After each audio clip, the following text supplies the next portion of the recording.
Assalamu alaikum everybody, c'est Anas et bienvenue dans cette nouvelle vidéo dans laquelle on va ensemble voir la solution d'une machine super intéressante sur HTB, sachant que ça fait un petit moment qu'on n'a pas fait de solution de challenge, machine spécifiquement.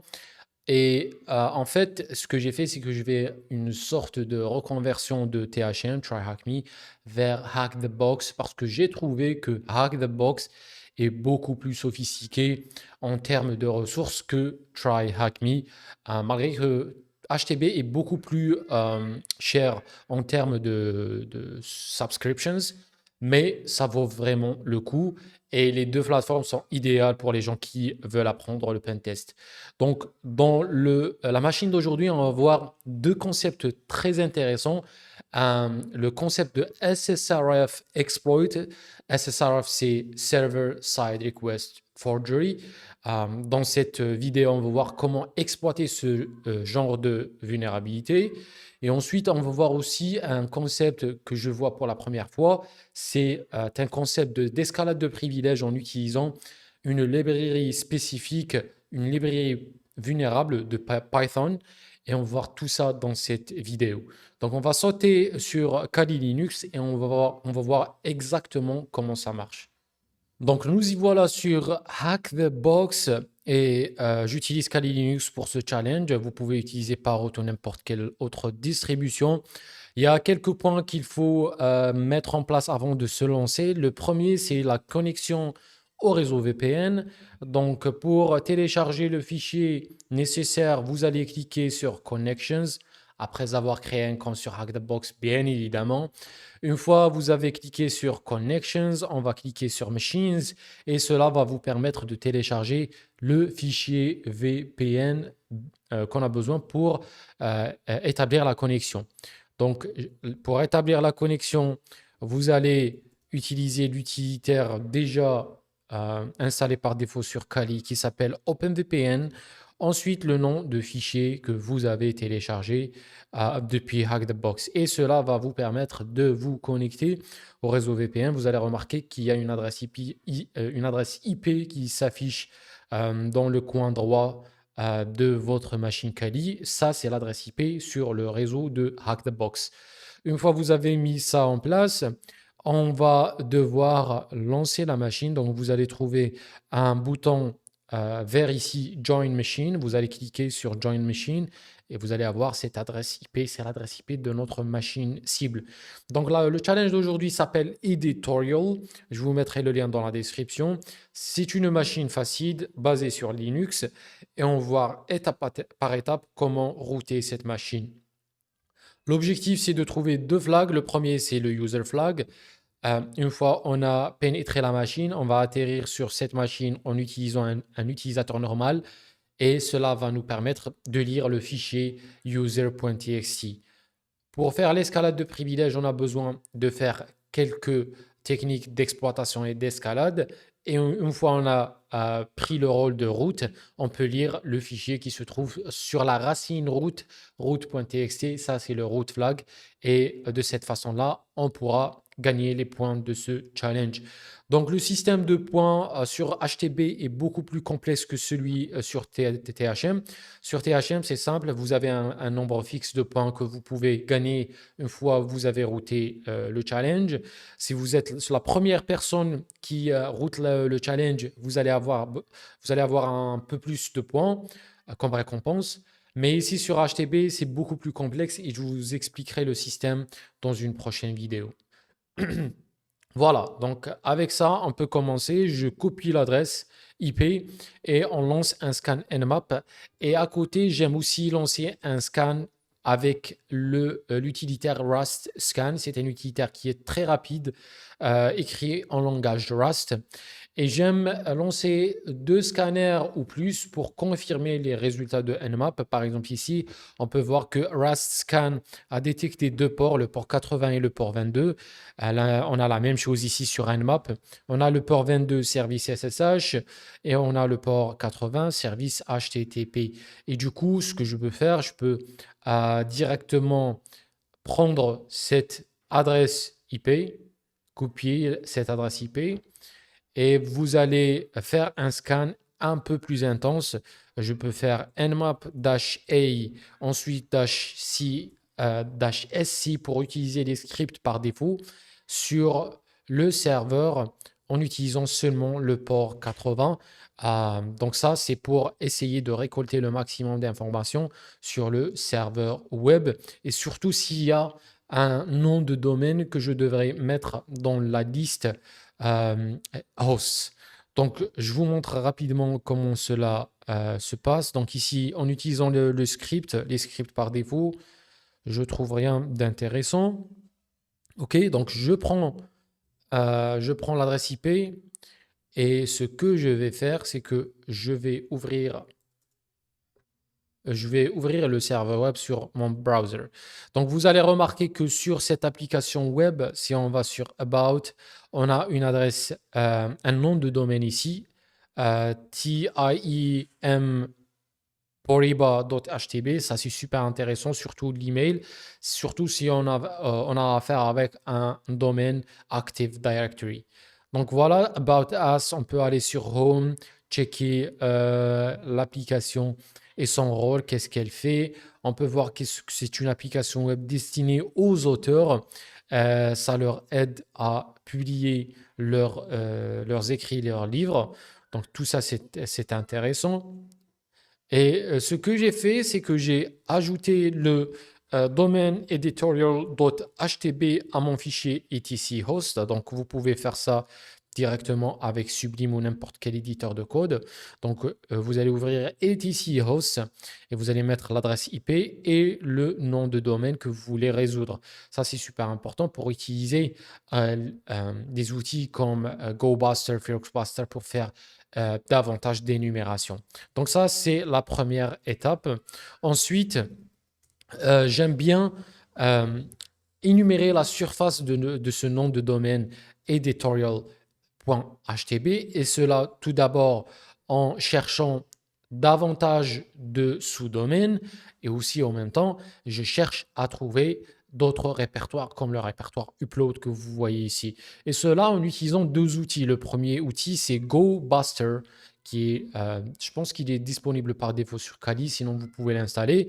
Et avec GoBuster, je vais chercher des sous-domaines avec la liste top million 11 110 000, je pense. Donc ça, c'est une liste qui appartient à la série Secklist. Secklist, c'est une série de wordlists et de dictionnaires que vous pouvez utiliser soit pour le craquage de mots de passe, le phasing et même pour établir des reverse shells. Donc, vous pouvez installer cette Secklist en utilisant apt install secklist et une fois vous avez installé le truc, vous pouvez le trouver sur user share secklist et là vous avez accès à des payloads, des dictionnaires et même des web shells et des indicators of compromise. C'est super intéressant cette liste et cette série pour les pentesters, que ce soit pour les pentests réels ou bien pour les CTF. Une fois on a mis cette liste en place, on va lancer le subdomain enumeration. N'oubliez pas surtout l'argument --append domain pour que l'outil GoBuster va mettre chaque mot dans le dictionnaire avec le nom de domaine editorial.htb. Avec FirefoxBuster, je peux faire du phasing, du brute forcing de répertoire afin de trouver d'autres répertoires autres que le répertoire upload qu'on vient de voir et cela pour énumérer la surface et voir s'il y a davantage de data qu'on peut effectuer sur cette application web. Il faut faire attention que FirefoxBuster va envoyer une tonne de requêtes sur l'application web, ce qui va, dans certains cas, ralentir la machine. Donc, généralement, euh, généralement j'attends que FirefoxBuster atteint sa limite pour pouvoir continuer le test. Donc, on a vu la page About, Home. Et ce qui est intéressant sur cette application, c'est la page Publish with Us sur le chemin /upload. Et là, on peut voir qu'il y a plusieurs éléments intéressants concernant cette page. Il faut noter que il y a des éléments aussi qu'on peut attaquer sur cette page. Par exemple, cette partie ou ce formulaire de recherche. on peut le tester contre les attaques SQL injection. Même chose pour ce formulaire d'adresse email. Mais la partie qui est claire et qui nous donne plusieurs chemins d'attaque, c'est la page Publish with Us. Donc, avec Publish with Us, on peut voir tout d'abord le premier formulaire qui va accepter des URL. Donc, cover URL related to your book or vide. Je ne sais pas si c'est une erreur ou quoi. Mais bon, cette partie, elle accepte un URL, un lien qui contient la couverture du livre de l'auteur. Ensuite, on a cette section qui va accepter d'uploader le fichier du livre de l'auteur. Super intéressant. Et on a aussi un formulaire qui va contenir les informations de l'auteur et de son livre. Donc, la première section ici, mon premier réflexe, ma façon de réfléchir, c'est que ici, je peux targeter ou je peux attaquer ce formulaire en utilisant SSRF, les vulnérabilités SSRF. Donc, je vais tester contre la vulnérabilité SSRF. Ici, ce formulaire et cette application est vulnérable, je peux effectuer davantage d'attaques. Donc, SSRF, c'est Server Side Request Forgery. Ça, c'est le nom complet de la vulnérabilité. Et en fait, c'est une vulnérabilité qui existe dans le cas où le serveur ou l'application web ne filtre pas les ressources qu'elle va chercher. Donc, clairement, ici, l'application a besoin d'une URL. Eh bien, si l'application ne filtre pas la ressource exacte où cette couverture se trouve, eh bien, on peut bien évidemment rediriger l'application vers des ressources qui contiennent des malwares, des ressources qui contiennent des scripts qu'on veut exécuter sur le serveur. Tout ça, c'est possible. Et ce qui est plus intéressant, c'est qu'on peut utiliser cette fonctionnalité ou cette vulnérabilité pour énumérer davantage le réseau interne où ce serveur se trouve. Donc, on va voir exactement ça dans ce CTF. Donc, ça, c'est grosso modo la vulnérabilité SSRF. Dans cette section où on peut uploader des fichiers, c'est clair, on peut uploader des fichiers malveillants, on peut uploader des reverse shell, des scripts, etc. en utilisant cette fonctionnalité. Et ensuite, on va chercher le fichier qu'on a uploadé et on va essayer de l'exécuter sur le serveur pour effectuer des tâches spécifiques. Et enfin, le troisième élément, c'est ce formulaire. Donc, ce formulaire, je peux le tester contre le XML injection, cross-site scripting et tout ça. Mais le premier élément que je veux tester, c'est ce formulaire qui va chercher les URL. Donc, pour tester contre si ce formulaire est vulnérable contre le SSRF, ce que je vais faire, donc je reviens sur le terminal, on peut voir qu'on n'a pas de sous-domaine, donc je vais arrêter. On n'a pas vraiment de répertoire intéressant et du coup, je vais arrêter aussi Feroxbuster. Mais je vais lancer un serveur web rapide avec Python et je vais voir si ce formulaire ou cette application web va chercher des ressources à distance, surtout des ressources qui sont hostées ou stockées en local chez ma machine Kali Linux. Donc, je vais spécifier l'adresse IP ainsi qu'un fichier que j'ai ici sur ma machine. Donc, je l'ai exactement dans le chemin Home User X Music. Et là, je vais relancer le serveur web. Et là, je vais cliquer sur Preview. Voilà, je reviens ici où vous allez voir que instantanément, je reçois une requête de la part du serveur 1120 qui est le serveur editorial et j'ai une requête de type get qui demande le fichier revshell.php. Donc, on confirme que cette application web est vulnérable à SSRF et maintenant, on va essayer d'exploiter cette vulnérabilité pour trouver davantage d'informations, pour plus d'énumération et ensuite pour essayer de pénétrer le serveur. Maintenant, on va lancer Burp Suite. J'ai Burp Suite juste ici. On va aller sur Proxy. Et Burp Suite, ils ont changé le UI, User Interface, dernièrement. J'aime pas vraiment ce UI, mais bon, c'est pas grave. Je lance Burp Suite dans l'extension Foxy Proxy, une extension très utile. et qui facilite énormément les choses. Je vais faire la même chose ici. Je vais spécifier le même URL et je lance le proxy sur Burp Suite. Je clique sur Preview et là, je vais aller sur la requête. Je fais un clic droit et j'envoie la requête vers Repeater. Et là, on peut voir que c'est une requête qui repose sur la méthode post. Ça, c'est le endpoint upload-cover. Ensuite, on a les en-têtes par défaut et on voit une section où on a spécifié l'URL de la couverture. Ça, c'est le lien. Et ensuite, on a une autre section qui contient le fichier du livre. Donc ici, ça, c'est la partie qui nous intéresse. Si on clique sur Send, on peut voir qu'on a une réponse de la part du serveur. Donc, on va essayer de voir qu'est-ce qui se passe avec ce chemin entrée. Eh bien, il va nous donner une certaine réponse. Donc, je vais l'appeler 1, juste pour simplifier le process. Ensuite, je vais me déplacer vers Home User X Documents où le fichier est stocké et je vais faire 4, 1. Donc ça, c'est quoi? C'est tout simplement le fichier RevShell que j'ai uploadé. Tout simplement. Donc on a pu récupérer le fichier qu'on vient d'uploader.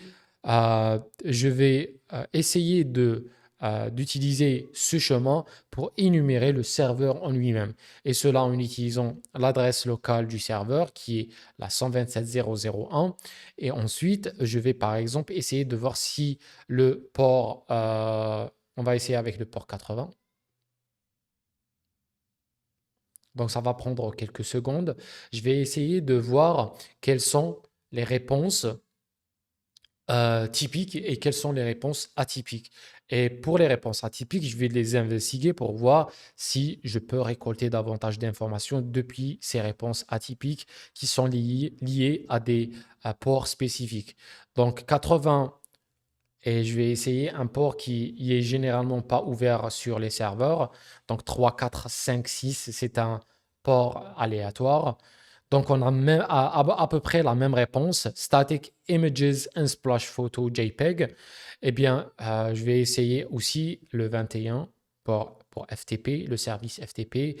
Même réponse. Donc ce que je vais faire, c'est que je vais essayer de brute forcer les ports pour voir quels sont les ports qui sont ouverts sur le réseau interne de ce serveur.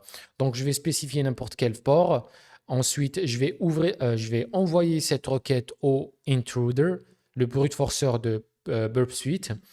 Ensuite, voilà, donc je vais brute forcer ce chemin, cette partie-là, cet élément port, et je vais spécifier le payload. Donc, le payload, ça sera les 65 000 ports du serveur. Et pour générer ces ports, on peut utiliser la commande sequence 065 635. Donc, je pense que c'est le nombre total de ports qui est disponible sur un serveur donné. Et je vais rediriger la sortie vers ports. Et cela va générer un fichier qui contient tous les nombres de ports possibles. Je vais uploader ça. Donc, ça sera dans Documents, Home, UserX, Documents et Ports. Et cela va uploader les nombres que je veux brute forcer. Et je clique sur Start Attack OK. Le seul problème avec cette approche, c'est que surtout avec Burp Suite Community, c'est la version gratuite de Burp Suite, c'est qu'elle est très lente, ça va prendre beaucoup de temps et du coup, je vous conseille d'utiliser FFUF pour faire ce brute forcing. Je voulais tout compresser dans l'utilisation de Burp Suite pour simplifier le processus, pardon, mais ça marche pour les deux. Si vous avez Burp Suite Pro, ça va être rapide. Si vous avez FFUF, vous pouvez adapter la commande à FFUF. Mais grosso modo, vous allez remarquer que tous les requêtes vont avoir des réponses avec une longueur de 232. Et si vous avez une réponse qui diffère de cette longueur, eh bien, c'est le port qu'on cherche. Et à la fin, vous allez remarquer que c'est le port 5000. Donc, je vous donne la réponse directement. C'est le port 5000 parce que je l'ai fait déjà. Et si on revient ici et on mentionne le port 5000, on spécifie le port 5000 et on envoie une requête send, vous allez remarquer que la réponse contient un chemin différent. On parle plus de Unsplash, mais une ressource qui se trouve sur static upload, ensuite un ID aléatoire de la ressource. Et du coup, je peux récupérer ce ID. Donc, on va faire un clear et je vais essayer de le récupérer directement depuis le navigateur. Voilà. Donc, on va aller sur static et on va mettre le lien qu'on vient de recevoir sur Burp. Entrée. Donc, on a un petit problème ici. Static upload. Allez, je vais confirmer la ressource. C'est celle-là. OK. Ça marche pas. Send again. Ça va me donner une autre ressource. C'est pas grave. On va la mettre ici. Parfait. Ça nous donne la possibilité de télécharger ce fichier. Je vais l'appeler endpoint response. OK. Je sauvegarde et je vais essayer de lire ce fichier, endpoint response.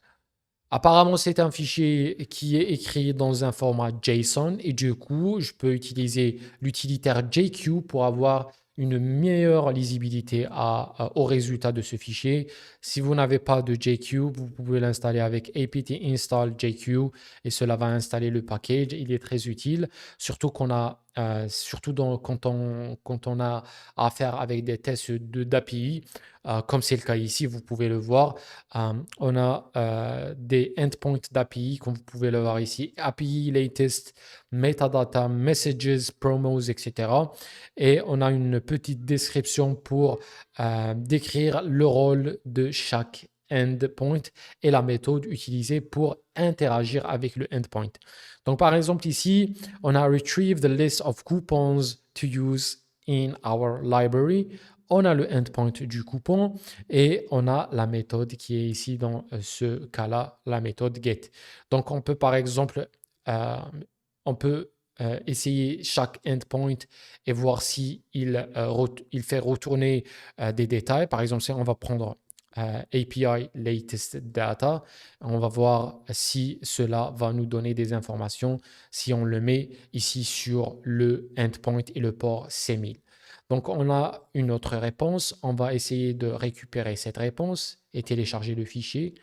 Toujours, on est à la recherche d'informations sensibles, ce qu'on appelle information, divulgation d'informations en français. Voilà. Donc, ça, on va l'appeler metadata. Save. Et on revient sur le terminal et on fait cat metadata. Not found, parfait. Et vous allez faire la même chose avec tous ces endpoints. Mais le endpoint qui va faire retourner des informations intéressantes, c'est celui-là, c'est le endpoint qui se termine avec authors. Je ne sais pas si vous avez remarqué que si je sélectionne un texte sur mon terminal, il va être automatiquement copié. Et du coup, je peux aller ici directement sur Burp Suite. Je vais mettre le endpoint. Il faut faire attention au format et les backslash. Je fais send, je vais recevoir cette réponse, je vais copier et je vais la télécharger directement ici depuis le navigateur. Entrée, toujours, on va appeler ça authors. OK. Sur le terminal, on va faire un clear et je vais faire cat authors. Toujours, je vais avoir une réponse dans le format JSON et du coup, je vais devoir utiliser JQ pour avoir une meilleure lisibilité. Donc, JQ, parfait. Et vous allez voir qu'on a un texte template mail message, on a un message qui dit Welcome to the team.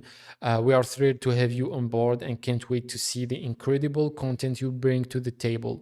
Your login credentials are. Donc, on a des crédentiels qu'on peut récupérer depuis la réponse de cette API, ce qui est super intéressant. Donc, on a une réponse qui contient un nom d'utilisateur, dev, et le mot de passe qui commence par dev et qui se termine par le arrobas. Donc, je prends le mot de passe et je vais le stocker quelque part ici. Dev, deux points, le mot de passe. Et vous rappelez que on a déjà eu le port 22 avec le service SSH ouvert sur la machine. Donc, je peux utiliser SSH dev et je vais spécifier l'adresse IP de la machine et je vais me connecter en utilisant les crédentiels que je viens de trouver. Et cela va me permettre de me connecter à distance avec l'utilisateur dev, qui est un développeur qui fait partie du team. Si on fait ls, vous allez remarquer qu'on a accès au fichier user.txt qui contient le premier flag qu'on cherche, c'est le flag user. Parfait. Une fois on a accès à cette machine, on peut commencer à énumérer la machine locale dans le but d'escalader les privilèges. Sachant que la première chose que je vais faire, par exemple, c'est sudo -l. Je prends le mot de passe et je le mets ici et je vois que l'utilisateur dev n'a pas accès au groupe sudo. Et du coup, je peux continuer dans la phase d'énumération, sachant que avec chaque phase que je fais, j'ai mes notes dans Gitbook. Donc, par exemple, pour l'escalade de privilèges, j'ai mes notes ici que j'ai récoltées au fur et à mesure des années. Et là, je vais suivre cette liste pour essayer d'énumérer et d'escalader les privilèges. Si vous voulez que je partage avec vous cette liste, c'est avec plaisir. Vous pouvez mentionner ça dans la liste, dans les commentaires. Voilà, une fois on est sur la machine, on peut voir aussi qu'on a accès à un répertoire apps, qui est un répertoire si on utilise ls-all, qui contient un fichier qui s'appelle git. Donc apparemment et clairement, c'est un fichier Git utilisé par les développeurs pour interagir avec les codebases, pour uploader du code, récupérer du code, modifier du code, etc. Les développeurs utilisent Git constamment. Et du coup, même si vous n'êtes pas à l'aise et vous n'avez jamais utilisé Git, vous pouvez aller sur ChatGPT et lui proposer, ou plutôt lui poser des questions concernant Git et les commandes basiques que vous allez devoir utiliser pour l'énumération. Donc, pour énumérer cette partie, on va utiliser la commande git log qui va nous donner les logs de chaque changement effectué sur le endpoint API. Et du coup, ça va nous donner des commits avec leur ID et aussi des descriptions de chaque log, c'est-à-dire chaque changement effectué sur le codebase. Donc, le premier commit, on voit bug fix in API port endpoint. Deuxième commit, c'est remove debug. Et le troisième commit semble très intéressant parce qu'il dit downgrading prod to dev. Donc, il y a un processus de downgrade ou de upgrade et on veut voir ce qui s'est passé. Pour voir ça, on peut copier le ID et je vais faire show et je mets le ID.